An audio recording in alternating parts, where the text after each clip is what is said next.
And yeah, gentlemen, many thanks for joining us today again for the discussion of the fourth quarter of our advisory board, featuring our regular members, Jim Rickards. Heinz Blasnik should be joining as well. He might be a bit late. Also, your hosts, Mark Wallach and Ronny Stöfferle.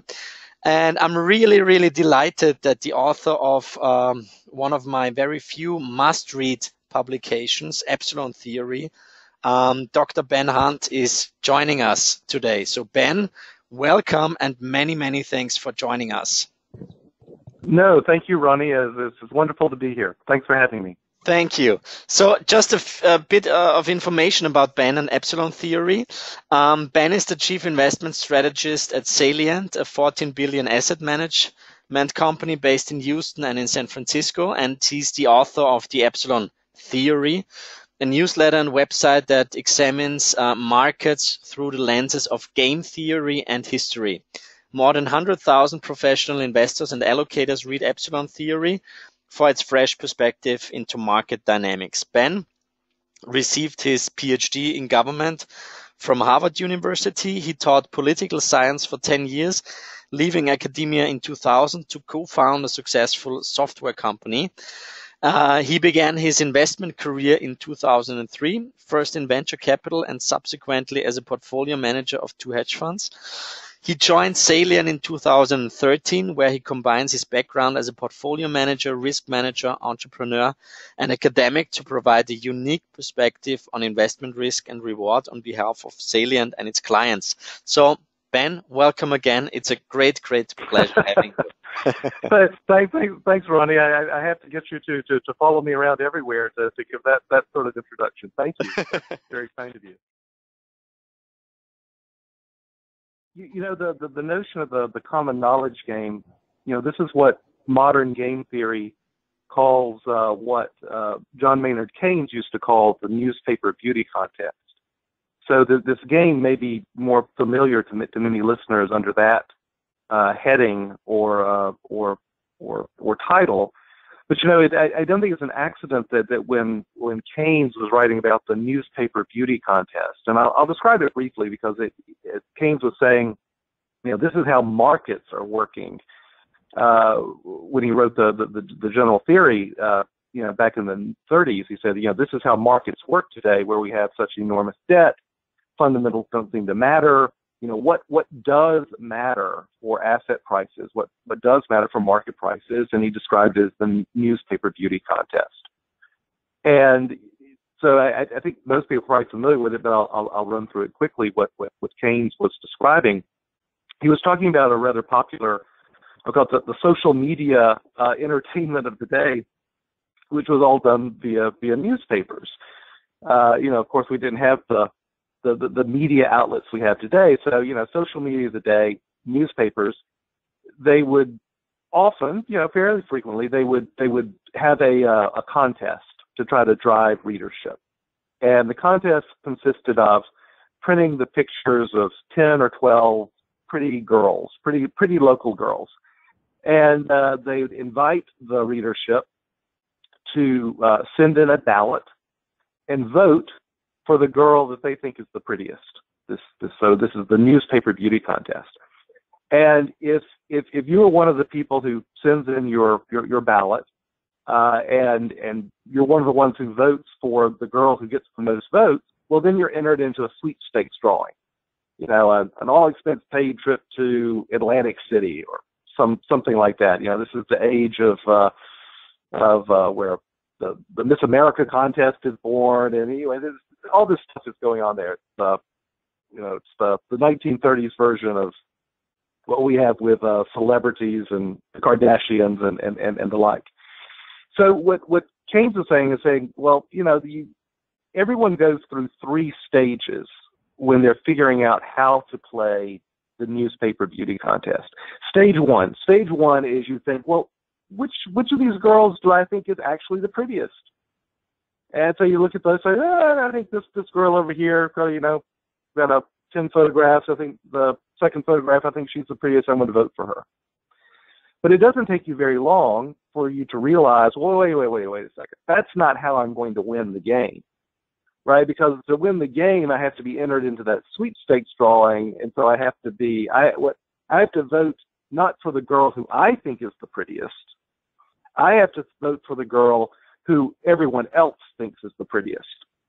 So now we've reached stage 2, as Keynes called it, and so we start thinking about, well, you know, what about the other people who work in my office, my friends? What's their taste in women and in looks, right? And so you try to think, well, what's the consensus going to be? So as Keynes was describing it, what he's talking about with stage 2 of decision making is where we're trying to determine what is the consensus. What is going to be the most popular choice for the prettiest girl in this list of 10 photographs, this group of 10 photographs? And so, you know, you've thought about that, and you think, oh, well, you know, based on my notion of what the consensus is, I'm going to vote for this girl over here, the 4th photograph. And you're about to fill in your ballot and send it in, and then all of a sudden it hits you, right? And this is what Keynes referred to now as entering stage 3 of decision making in the newspaper contest, the newspaper beauty contest. Stage 3 is simply this.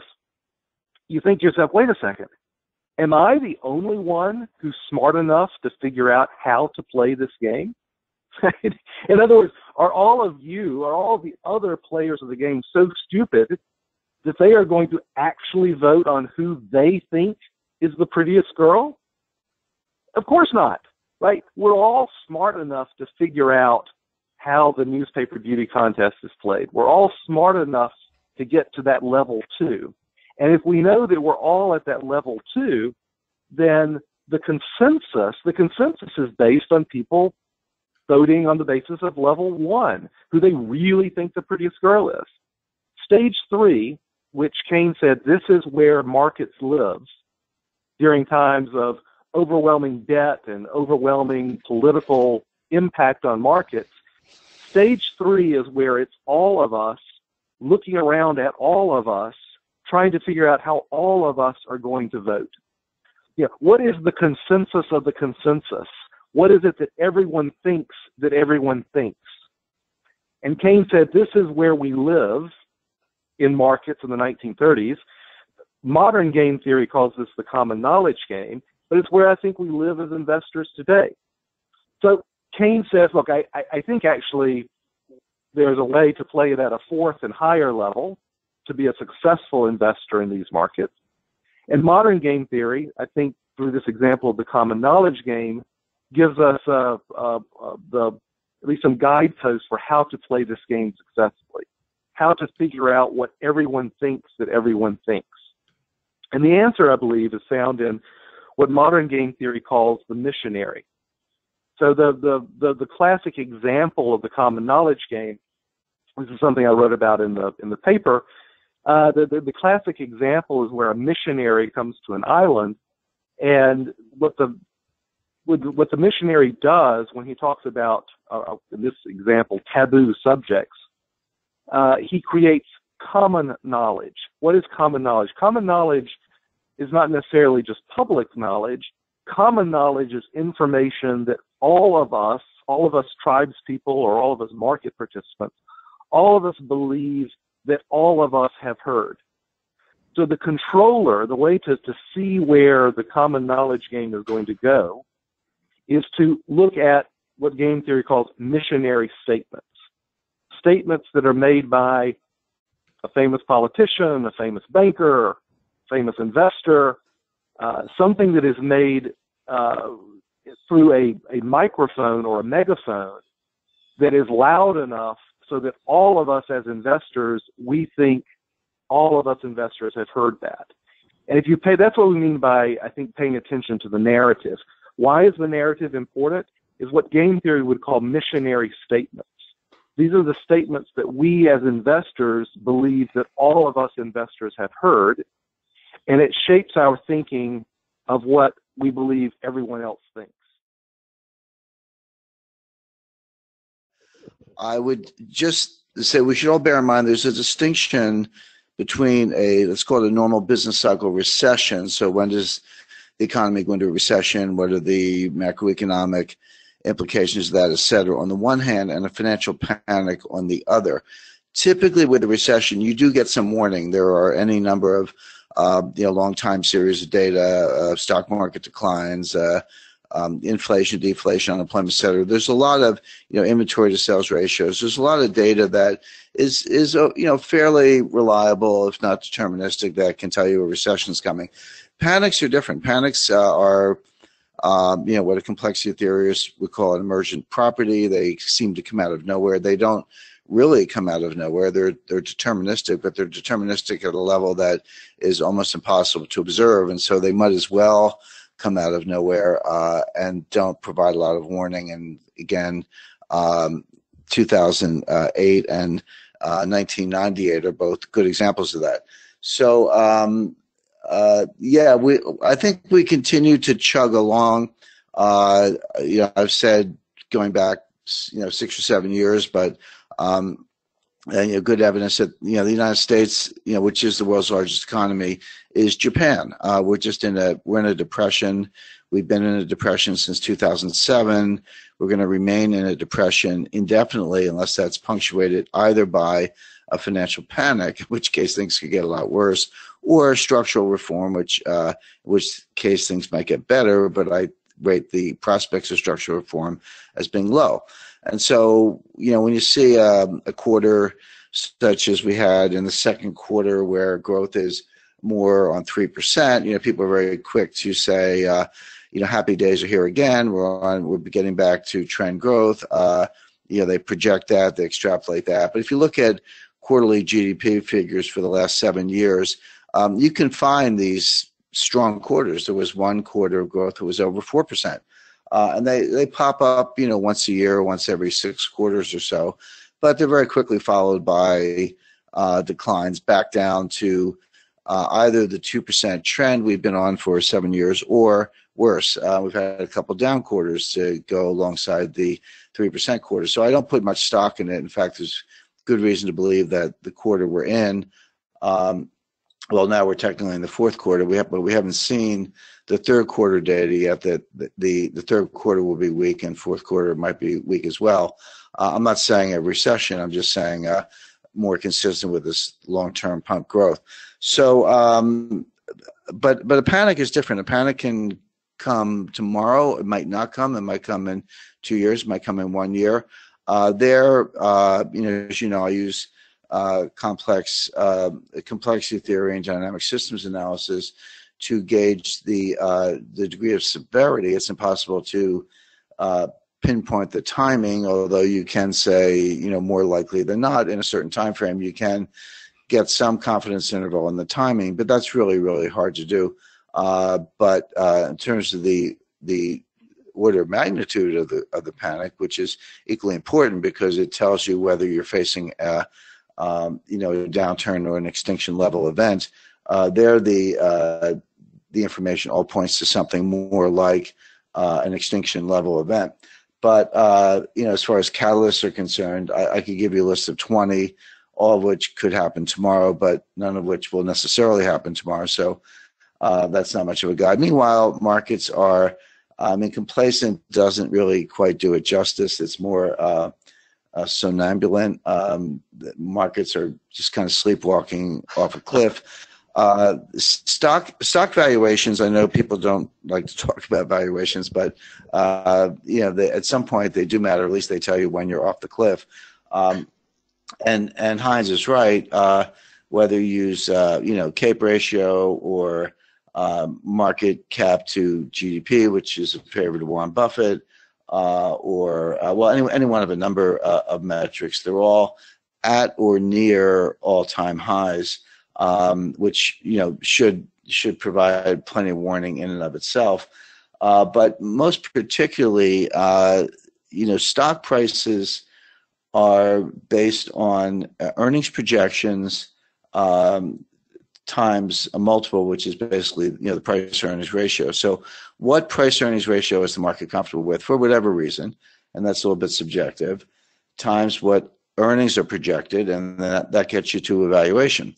And if you look at, and there's 2016, which is where we saw a lot of this run up, although it has, 2017, where we've seen a lot of this run up, but late 2016, really the fourth quarter of 2016, and so far this year in 2017, the so-called Trump trade, people, particularly Wall Street analysts, were looking at year-over-year earnings growth. Well, year-over-year earnings growth was very strong. There's no question about it.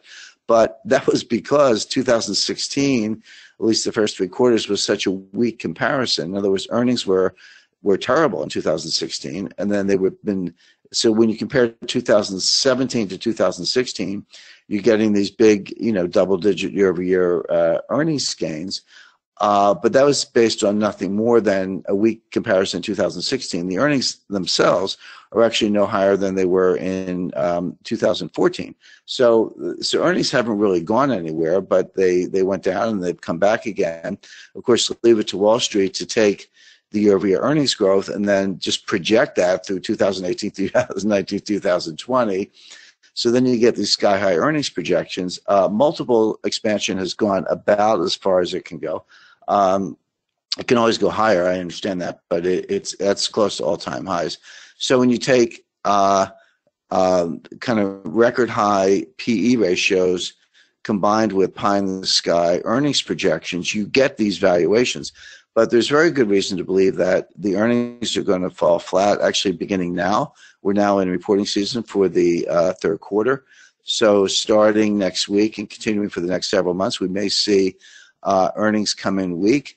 And then when we get to 2018, first quarter 2018, and thereafter, we're going to have, as opposed to an easy comparison, we're going to have a tough comparison given pretty good earnings in 2017. So the stock market could hit a wall and go down significantly, not based on any disaster scenarios, not based on financial panic, all of which are possible, by the way, but just based on the non-sustainable narrative. I kind of described the narrative, but once it becomes apparent that the narrative is non-sustainable, that could cause stock prices to decline very sharply. I think what we're seeing is the result of monetary policy, the result of and of course we all know that monetary policy works with a lag. How it works and how it combines with behavioral psychology, the kind of thing that Ben spoke about earlier, are really important questions, and I don't think very well understood. But I do think it's established, at least I would accept, that monetary policy works with a lag.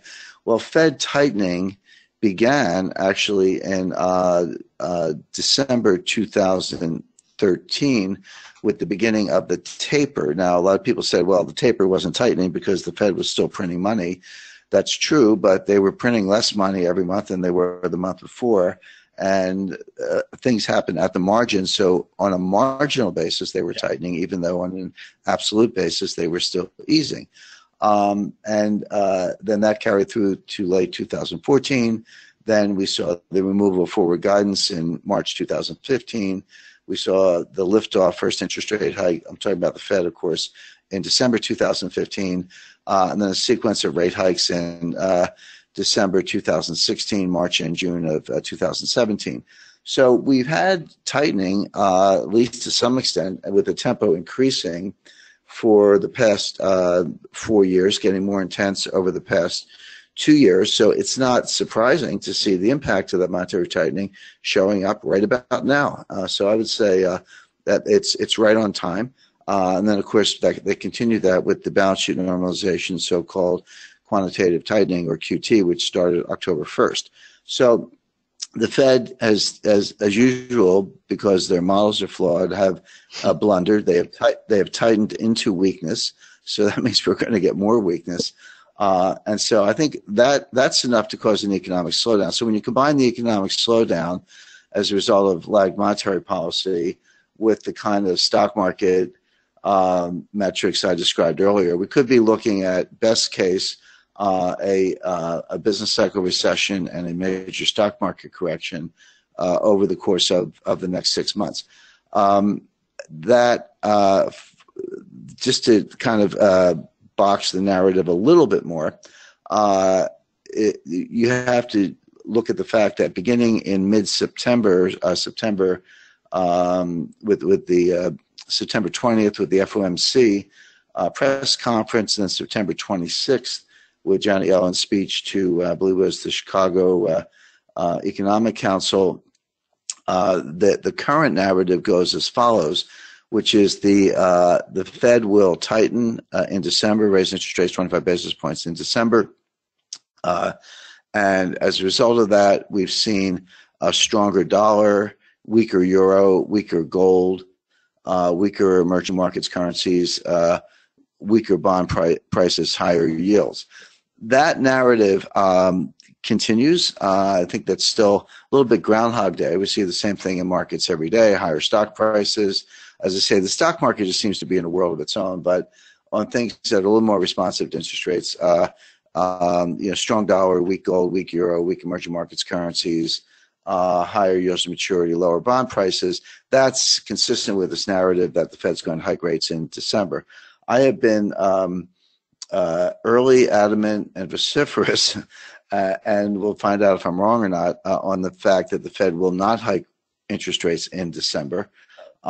This is based on my own Fed model, or I should put it differently. It's based on the Fed model I use, which is not my own Fed model. It's the model the Fed actually uses, which was explained to me by kind of a Fed insider who sat across the hall from Ben Bernanke and Janet Yellen for 3 years.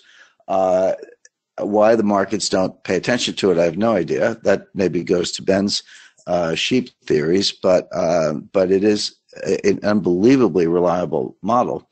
That model says the following. The Fed will raise interest rates 4 times a year, every March, June, September, and December, 25 basis points each time, like clockwork, through 2019 until they get rates to a more normalized level of about 3.25%. They are doing so not because they see any necessity to it in terms of normal business cycle terms, but because they are desperate to get rates high enough so they can cut them enough to deal with the next recession. The research is pretty clear that it takes 300 to 400 basis points of rate cuts to get the United States out of a recession. How do you cut rates 300 basis points when you're only at a level of 100 basis points? The answer is you can't. The evidence is pretty clear that negative interest rates do not work. You can try them, but the evidence from Japan, Switzerland, and the Eurozone is that negative interest rates do not have the stimulative effect. They actually have perverse effects in terms of increasing savings, to the extent that people think if the government's taking the money away, they need to save more to meet their lifetime goals. And also, since negative interest rates signal deflation, people say, why should I spend money if prices are getting lower? So for those reasons, you actually get more savings and less spending, the exact opposite of what central bankers want. And that's starting to come through in the empirical evidence. So let's assume that the zero bound really is a zero bound, and you need to cut interest rates 3%, and you're only at 1%. You have to get them to 3 so you can cut them to 3. That's why the Fed is embarked on this interest rate hike path, and the same is true of balance sheet normalization.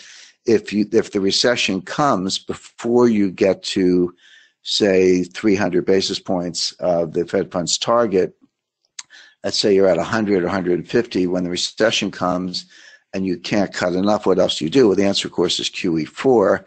QE4 involves expanding the balance sheet, but how do you expand the balance sheet if you don't reduce it first without perhaps passing an invisible confidence boundary and causing a collapse of confidence in the dollar? So the Fed route to normalizing the balance sheet, getting it down to around the $2 trillion level, is cut from the same cloth as the Fed's effort to raise interest rates so they can cut them in the next recession. Basically, they're trying to reload the gun so they can fire it again, both in terms of rate cuts and QE when the recession comes. This is all making up for Bernanke's blunder of not normalizing the balance sheet and interest rates in 2010, 2011 when he had the chance. Having said all of that, there are 3 exceptions to what I just said. 3 reasons why the Fed would not raise interest rates at a particular FOMC meeting, notwithstanding the mission to raise them 4 times a year. Those 3 pause factors, and the Fed uses the word pause. The 3 pause factors are disorderly market decline, strong disinflation, certainly deflation, and a drying up of job growth. Right now, we've got 2 out of 3. 1 out of 3 is enough to make the Fed pause. We've seen that before in situations like September 2013 when they delayed the taper, September 2015 when they delayed the liftoff, March 2017 when they reneged on their promise to raise rates 4 times. March 2016 when they reneged on their December 2015 promise to raise rates 4 times a year, et cetera. So we've seen the pause kick in many times. But right now you've got 2. You've got the Fed uses 1 inflation, deflation metrics to guide policy. There are 50 of them out there. Take your pick, CPI core, CPI plain, PPI core, trim mean. There are a lot of them. Ignore them all. The Fed uses PCE core year over year. PCE core year over year. That time series is down or flat 9 months in a row. It has fallen 0.6% on probably a 2-point scale, which is huge. And so with that as a guide, there's no way the Fed's going to raise rates now. Throw job losses on top of that, and there's almost no way. The consensus is not there to raise rates in December. Now the market is kind of hanging its hat on comments from people like Dudley and Yellen that we are on the path to gradual rate hikes. Well, I don't doubt that. They are on a path to gradual rate hikes. They're desperate to raise rates. I don't doubt that for a second. But the markets are ignoring the pause factors, which go side by side with the preferred path. And the question is, why are the markets ignoring it, or why isn't the Fed doing a better job of warning? And I'll just kind of wrap up with this.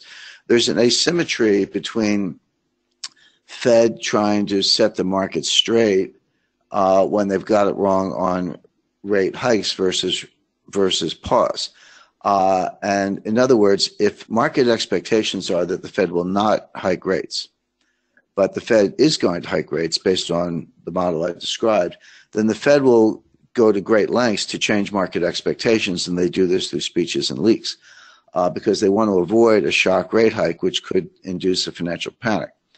On the other hand, when the market thinks the Fed's going to raise rates and the Fed knows they won't, there is no particular incentive to set the market straight because that would be a positive shock as opposed to a negative shock. So the first example was March 2017 when the Fed knew it was going to raise rates and none of the pause factors were present. But from January 1st to February 26th, the implied probability of a rate hike using Fed funds futures was 30%. I had it at above 80%. The Fed had it at 80%, and the Fed went on a kamikaze raid at the end of February, gave 3 speeches in 3 days by Stan Fisher, Janet Yellen, and Bill Dudley. And all of a sudden the market woke up and said, oh, gee, you guys are serious, you're going to raise rates.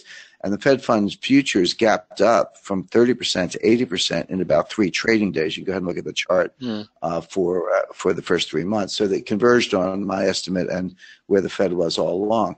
Right now we have a similar situation. The market is giving a 80% plus probability to a Fed rate hike in December. My probability is about 20%. My expectation is the markets will converge on the 20% level. But the Fed, unlike March, where the Fed was worried about a shock hike, the Fed is not worried about a shock pause because they consider that a good shock. So the convergence might not take place until very late in the game, meaning early December. So there's still some time to make money on that trade.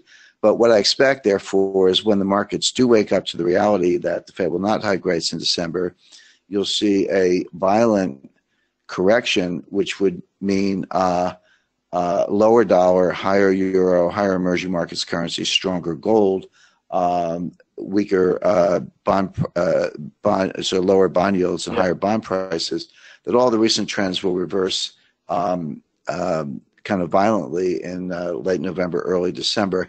And the only exception of that would be war with North Korea, which my estimate is that'll be first quarter 2018. I think, yeah, we've had a pretty interesting and also lengthy discussion. Many thanks. Ben Hunt had to leave us after bit more than 1 hour. We will put in the links in the transcript of the file. And yeah, the next advisory board discussion will be at the beginning of 2018. And I'm really looking forward to it. Thank you very much. Yeah. And thanks for listening. All the best. Take care. Thank you. Bye-bye. Bye-bye. Bye. Thank you.